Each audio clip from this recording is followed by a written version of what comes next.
Hello, and welcome back to Owens Bay.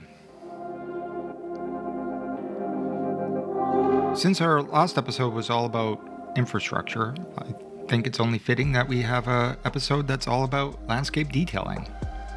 And this is the area we're going to be working on today, right below us here. Now, you might be asking, why detail this particular area? And the way I kind of see this area in this region, it's kind of a major point of interest. We have the joining of two rivers, and we also have two bridge crossings, both rail and road, and also the rail line also hugs the actual water's edge here. So it's a prime location for some extra attention to the detailing. And I thought it might be interesting to spend a slightly longer episode totally focused on nothing but landscape detailing. So if you're into that sort of thing, I think you're going to find this episode quite fun and interesting.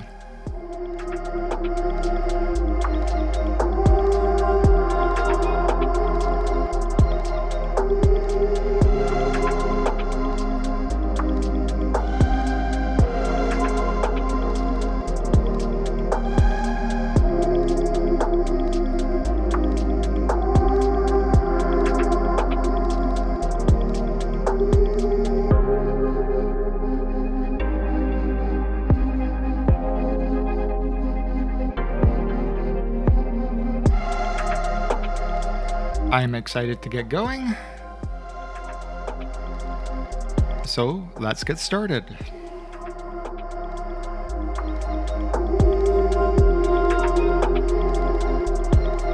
So I think that's going to be it for the road construction for the moment. Now this is all subject to change as needed as I actually start building out this area. It's not going to be this episode and probably not the next episode, but when I get to it, I simply can't tell if this will work or not when I start trying to fill in the area. If it doesn't work, I'll have to tear it out and begin again. But for the moment, I think it looks good. I really like this interchange I built right here. I think this looks really nice. The rest of it, I can't say I'm particularly happy about. I don't necessarily like raising the tracks up like this. It doesn't look correct to me. So I don't know how I feel about it. The highway, also, I don't necessarily like this raised section like this. I mean, I think that's fine for like short sections, but like for a big huge length like that, I really don't think roads are really built like that. And I don't think there's anything I can do with it. Yeah, it's already,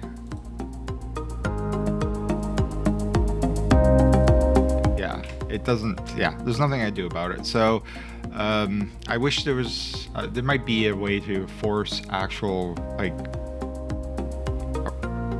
raised roads to spawn rather than that, but it's what I've got, and I'm just going to work with it for the moment.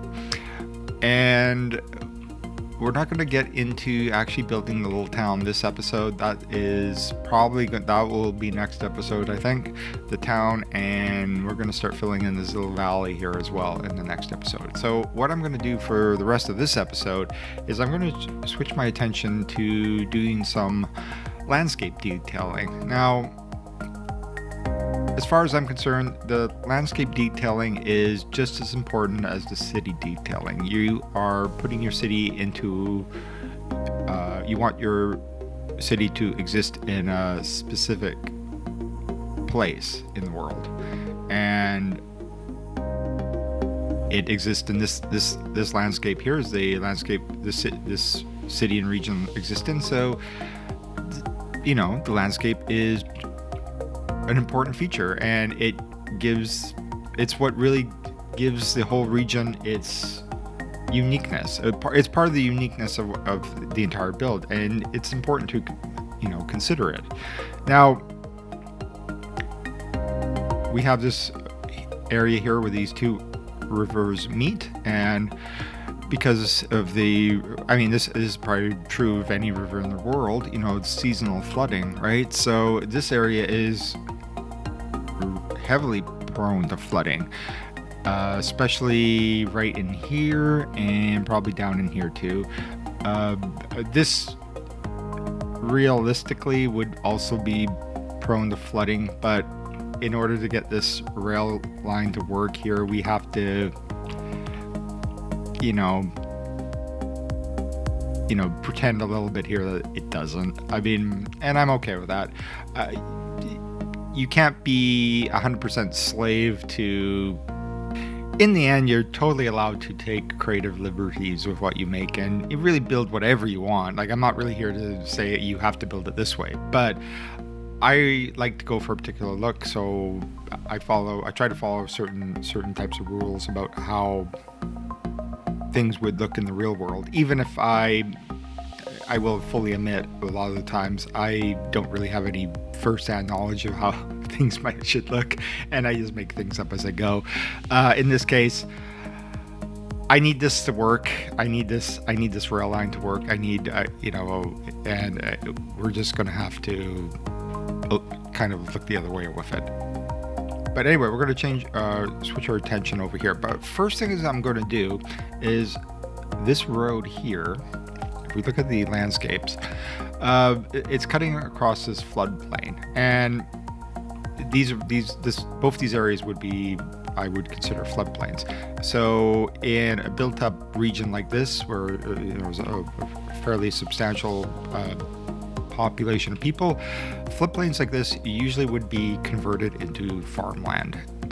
So I think rather than having the highway cut across like this, I'm going to change this. I'm going to take it out, and I'm going to make it hug the actual... What I'm going to do is I'm actually going to have the road hug the side of the mountainside here, just like it does over here, and that will give me maximum area to play around with the farmland. So let me just alter this bit.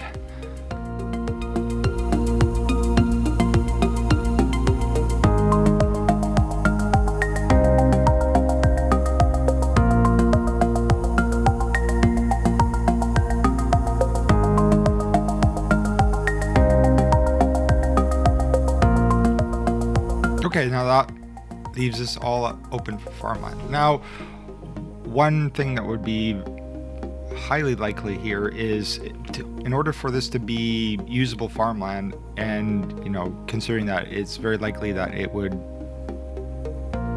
if it was left in its natural state, it would flood every spring. We're gonna put in a dike, and we're gonna dike both sides, and then build in some little farms,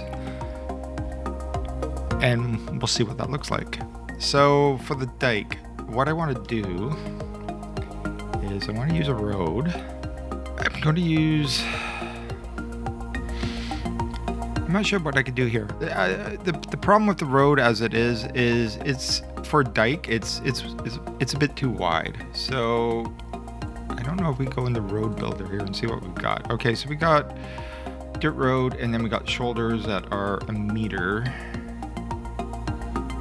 I guess the first thing I want to know is, can I get rid of the shoulder? And I can. Okay, that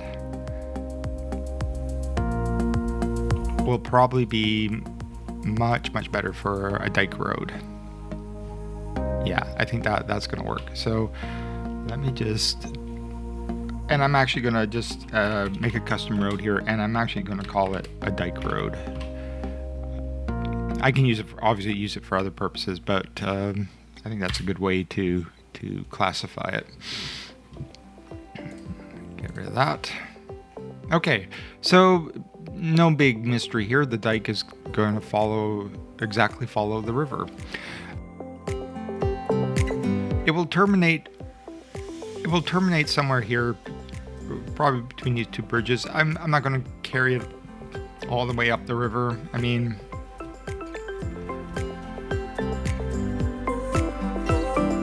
although theoretically it probably would go a considerable ways up the river, I'm not gonna do that. I don't think there's really any need. It's really, if we think about, if we're creating scenes in our region to, that are our focal points, this is going to be the focal point. What's farther up the river, it's going to be backdrop, or pretty scenery as we drive through the area. It doesn't necessarily have to be all 100% true to life. I can't do that. That's the reality of this situation. If I try to do that, I'll never ever finish this map, and at some point everything will grind to a halt because the game engine wouldn't be able to handle all the details. So we have to make some creative decisions here. So, okay, the dike. Look at that, it's even flooding a little bit. So what are we gonna do with the dike? Okay, I wanna raise it up. I'm not sure how far I can get up before it'll actually start making a quay wall. I do not want, see, it's, ooh, perfect. That is actually, yes, that actually is exactly what I'm wanting. I'm not gonna start here though, I'm gonna start at the other end. Now,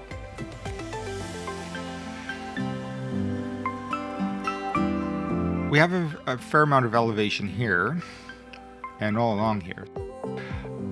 I want that to be kind of where the dike will go. Let's go, we want that curved, okay, that's good. And then we're just gonna follow the water's edge.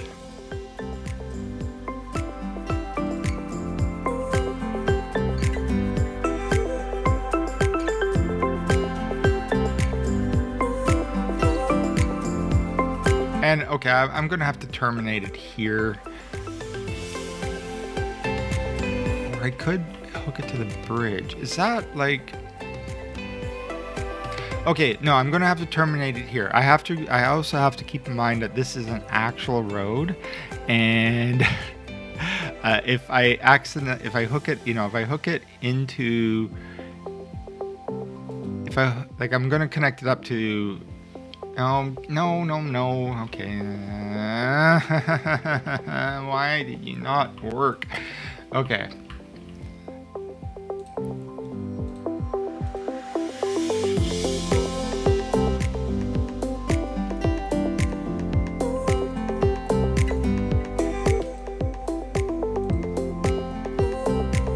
Let's try that again.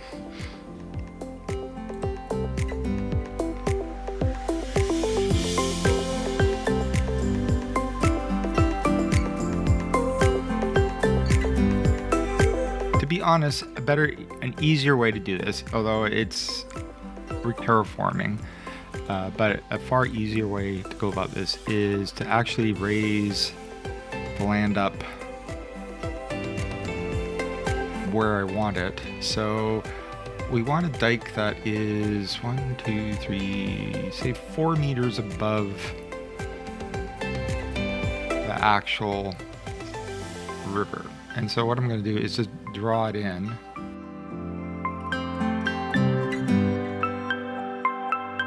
And unfortunately, we're just going to have to terminate it there. If I draw it, it'll connect into the bridge, and then I have a road that cars actually drive on, and that's not what I am looking for here. Okay, now let's see if this actually will work.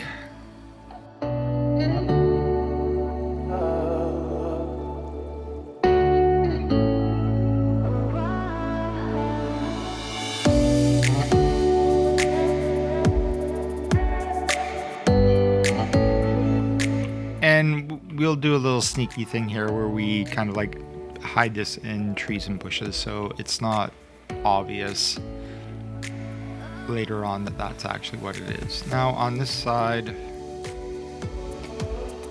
all I really want to do is on this side we will connect it up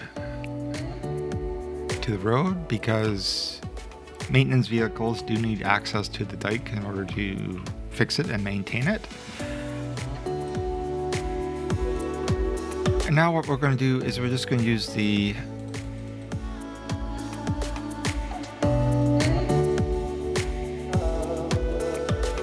softening brush to kind of like smooth it all out, like so. And what I'm really looking forward for here is the elevation change on the riverside. So if we look at it, I've got a few meters there, so that works. Now I think what I am going to do here, just to, because what I'm going to do here is I'm actually going to cut into the side a little more aggressively.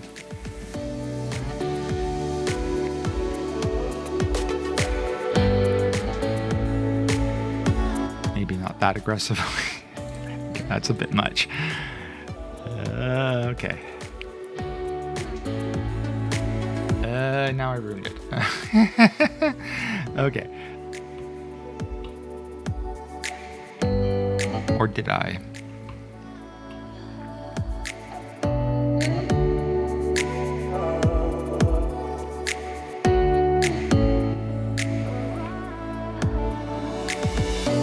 Okay, give me a moment here. This might take a bit of fiddling around here to get a look I actually want here. So give me a moment. Okay, I think that's what I'm looking for. One thing that really annoys me about how the map textures work is this. I think it's the Lapland riverbed texture. It's this wonderful little gravelly, rocky river bottom. I wish I can use it other places. It's a great texture, especially from just a little bit of a distance. It looks really, really nice. But of course, it only seems to work in the water or in certain areas where the terrain is of a certain steepness. I wish I could just put it elsewhere.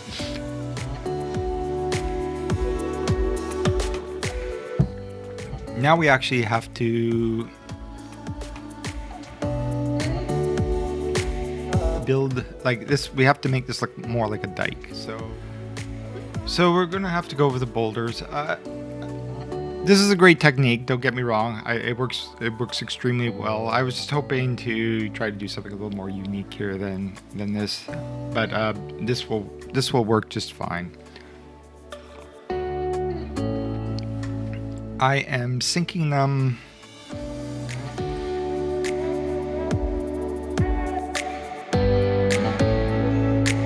I'm going to sink them 1.5 meters into the ground. Maybe, let's see, maybe a little farther. How does this look?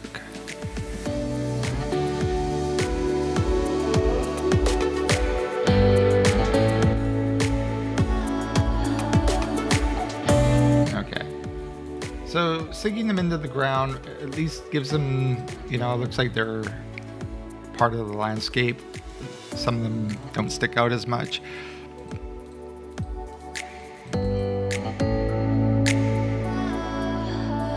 And now I gotta do it for the entire dike. So I'll be back in a sec. And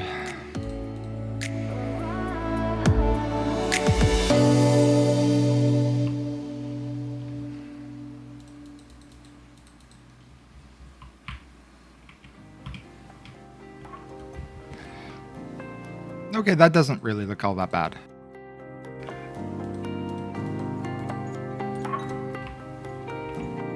The gravel riverbed helps a lot to kind of add a bit more depth to the whole look. This dike has obviously been here for a very long time. Stuff has been growing on it, so we're just going to put in a few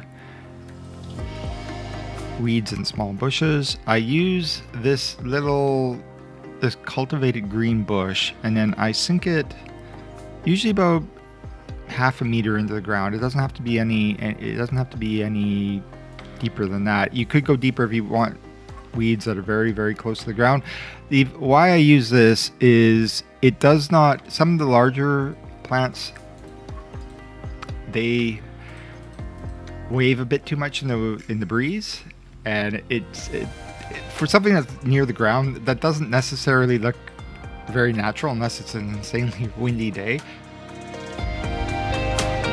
So doing it this way, with this little tiny bush, this does move around a little bit, but from any distance, it's not very noticeable. So it looks a little better as far as I'm concerned. This is just going to be another task of putting them through this area.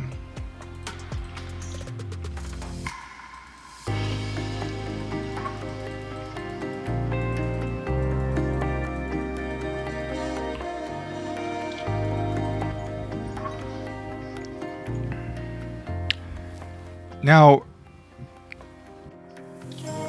before we go any farther here, this road is obviously way too perfect looking. So I'm going to try to use that same little trick I used up at the radio towers with the gravel road. I think it's this one. Whoops, gotta get it to...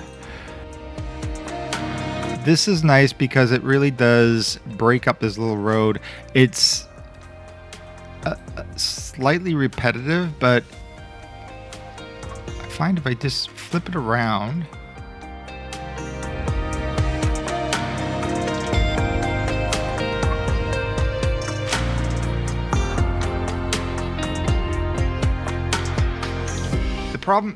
the main problem with this particular texture is this. Here, let's get rid of that for a second. So, okay. So, the main problem is I can't hover over it because it wants to choose the decal. But it's right in the middle of the screen there. It's that big rock. And it's not that the rock is a problem, but what happens with this particular texture is if you're not careful, that becomes a repetitive pattern on your road or wherever you're going to put it. And as you pan out, and if I have that all the way along here, it sticks out like a sore thumb. When I'm putting down this particular texture, I have to be aware of that, and I have to kind of orientate it so that rock is not on the road, or at the very least not always on the road. It can be on the road, but like say I can put it on the road here, right? But then I have to make sure that it's not on the road for quite some distance now.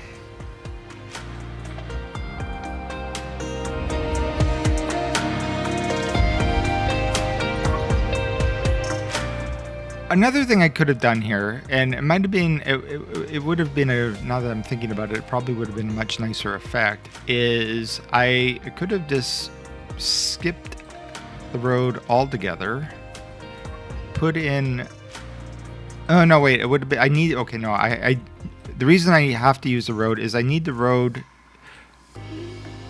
to maintain the sharp height of the dike. So unfortunately, I was thinking briefly there that it might be, I could have put in an invisible pedestrian path and then put this over top, built the dike, and then I could have had like a walking trail along the dike, which would have been very realistic, but I'm not sure if that's possible.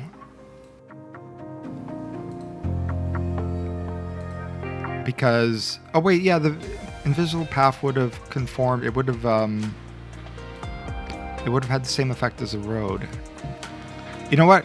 I'm going to use this technique on this side. I'm going to try that technique out on the other side of the river, even though nobody's going to walk over there, or nobody's really going to walk over here either because it doesn't go anywhere. But in a part of the city where you could turn it into like a little pedestrian trail, that would be quite fun. But over here, yeah, it would be a path to nowhere, so nobody's going to walk on it. unless I put a park or something at the very end of it or something like that. But I'm not going to do that. This is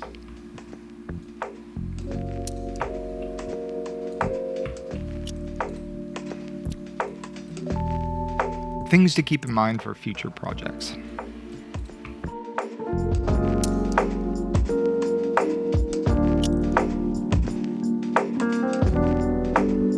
Now, if we pull all the way out, we can sort of start to see a slight repetitive pattern start to emerge here. I'm going to hide it with quite a lot of trees and bushes and stuff, so it's not going to be that obvious. But just to break it up a little bit more, I'm going to use this texture here just to kind of give it a little more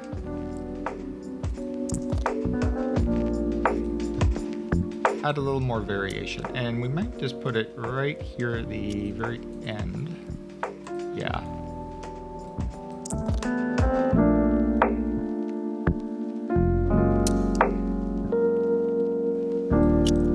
It's always a good idea to, I haven't been doing this enough on this one, but to flip these things around so there's a bit of a randomness to their placement. So they're not so obviously like, you're trying to not intentionally make a pattern where you don't want a pattern. Like this should be fairly random in its, and I think I'm probably putting way too much of it now that I'm thinking about it.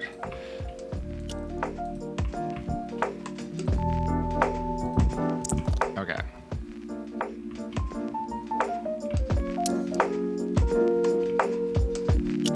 Yeah, I think that looks pretty good. For the rest of the dike, what I'm going to do is the backside is going to be all bushes and some very small trees, and maybe a few bushes and stuff on the water side as well. I'm just going to shut up and get to work on that, and we'll see what it looks like when I'm done.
Just what we're looking for here is just when we come in at a low angle, we get a we get a very nice kind of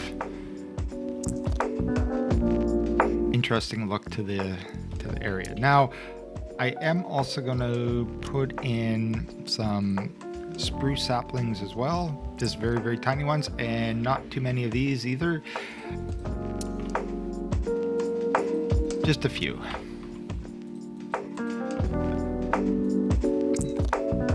This is just for a bit of variety. It's also a darker green, so it gives you a little bit of color variation.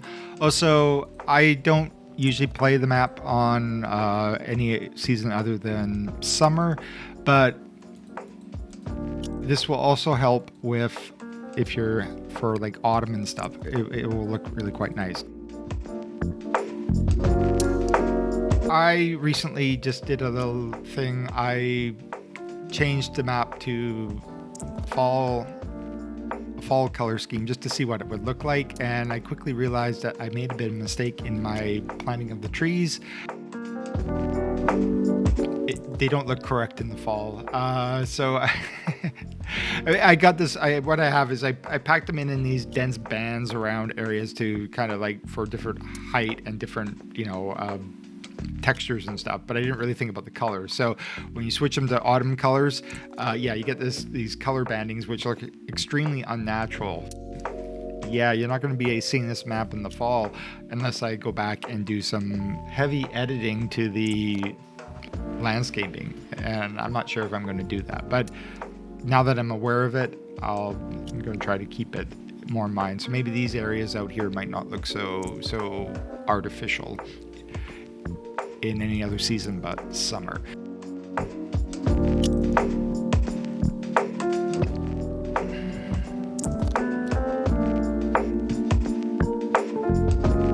Now I'm going to put in a farm here. If I'm going to go to the trouble of planting in a... Why do I not see the... Is there a reason why I'm not seeing the actual fertile area I'm planting in here? Huh. Oh well, okay, if we're going to assume that it's actually working, I can't see it, so I don't know.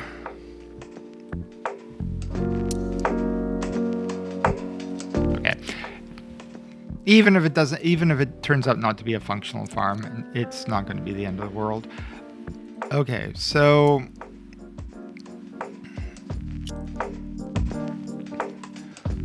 what I'm going to do in here is I'm going to just put in one farm. We're going to come out at a 90-degree angle, and we're going to put the farm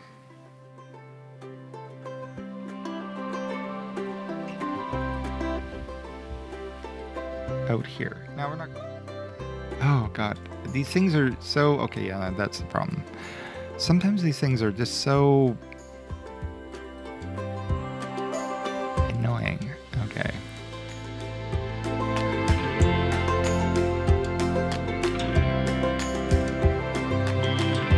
I'm just gonna include one of these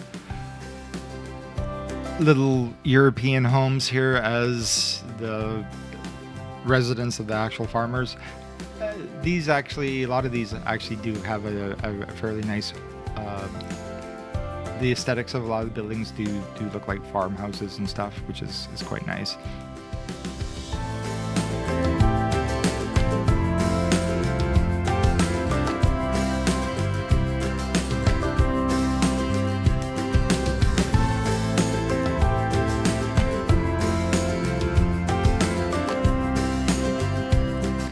Does this work? Okay, these light stains will give me the same sort of general idea. It's just a matter of which one do I want to use. I think so. This one's the medium, that one's the thick. What's the base one look like?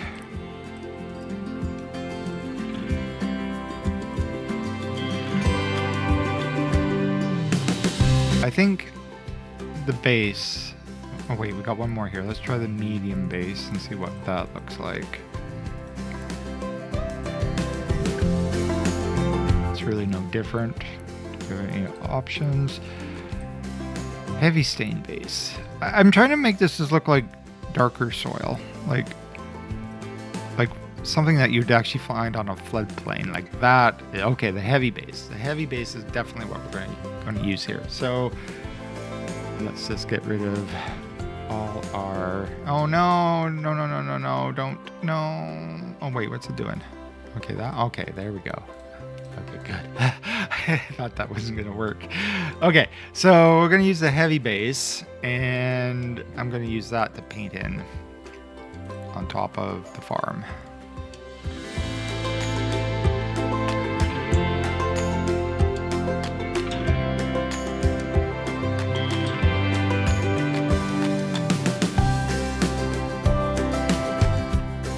That's certainly the color I want. I am not happy about the tiling effect. That's just, something, that happens with this stuff. We can try to mitigate it a bit. If we...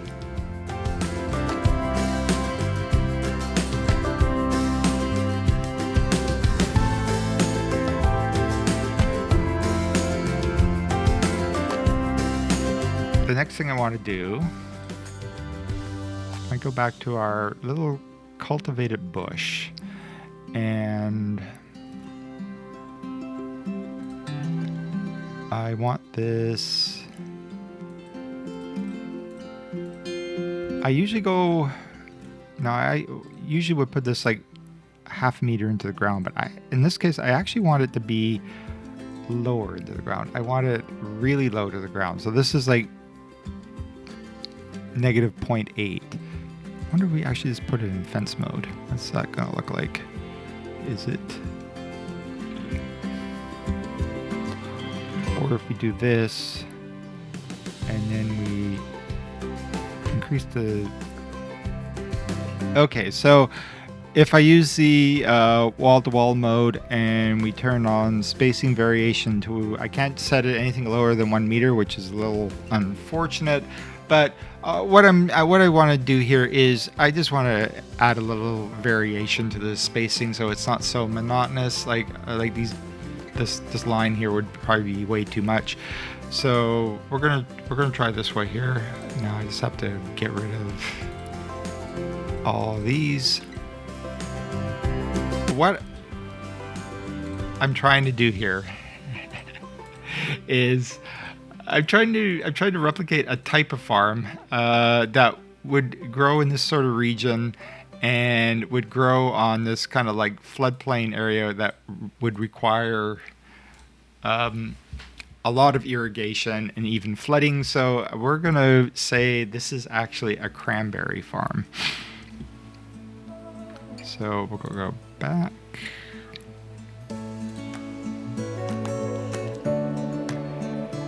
And I'm just going to draw it in. I don't know, like it's going to be quite large. This might be too big, actually. For aesthetic reasons,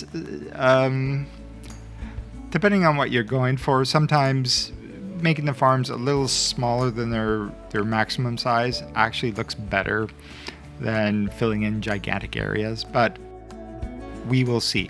I could also just split the farm up. It doesn't necessarily have to be all planted in, so maybe we'll do half and half. That might look all right too. And I'm just going to use the markings of the actual field as guidelines, and we're going to do the spacing every other one, just so we don't have to sit here forever and ever and ever.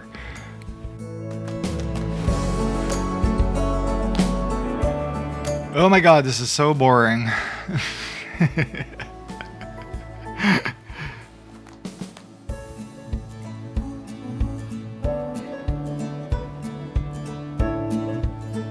I remember when everybody was so unhappy about having to hand place individual trees. To be honest, I don't think this is much better. This is really awful.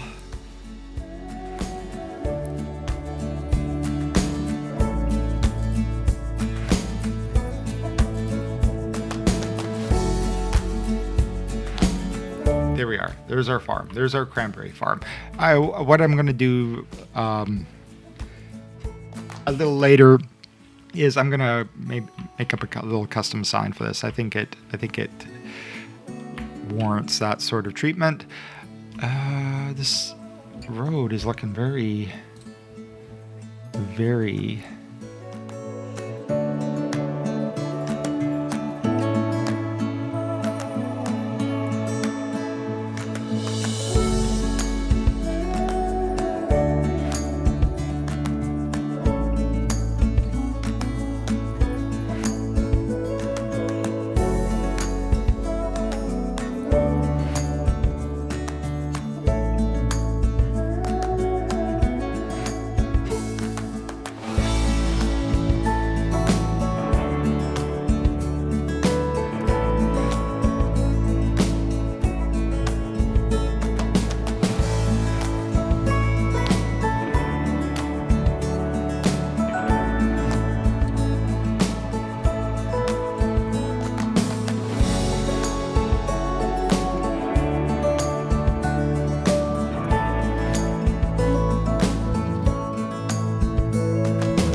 Okay, I'm sensing this video is gonna probably go on a bit too long. So what I'm gonna do now is just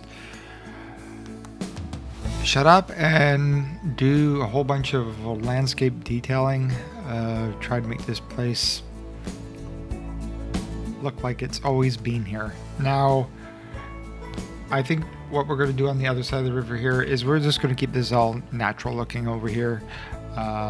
Make it look like it's, you know, just like a part of the floodplain, I suppose. Now, this little bit in here, this was all done quite some time. This was done when I made the map, to be honest. And when I made this map, I think, if I remember correctly, all we had access to is the Thunder Store, or whatever. Was it the Thunder Store? Whatever that was called, that was all we had access to. There was really no options for any type of landscape detailing at all. But so I'm going to come back in here and make this look a little more realistic, I hope. I'm not going to touch anything over here. I think we're just going to leave that until I actually start building in here. So we're just going to, just do a bit of landscape detailing, make it look like it's been here for decades and decades and decades.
Now, I think this is a pretty cool looking effect.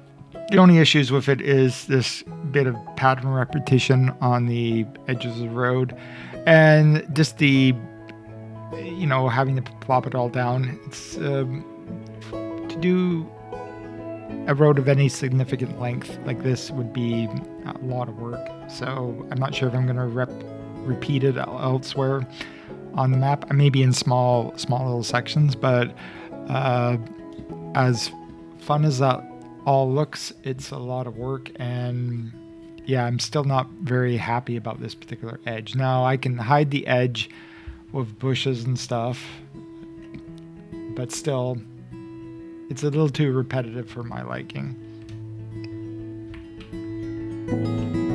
But the road itself looks really good, especially for like a country road. I don't necessarily want line markings, and I know in the road builder I think I can remove them, but this I think just looks better. Anyway, I'm gonna do what I can here to kind of see what I could do to hide some of this. Now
And that's it for this episode. It's always fun to see how detailing really brings parts of the map to life. This location right here, which didn't really have any real true sense of location, it now all of a sudden is come to life and actually feels like an actual place you can actually go visit. And that's always a lot of fun for me. In next week's episode, we are going to focus on detailing out, well, not detailing, but building up the small resource town we were talking about and filling in this valley with farmlands and all sorts of other bits and pieces that I can think of as we build. If you've stuck around to the end of the video, thank you so much. I really do appreciate it. And if you got anything of value out of this video, please feel free to like and subscribe.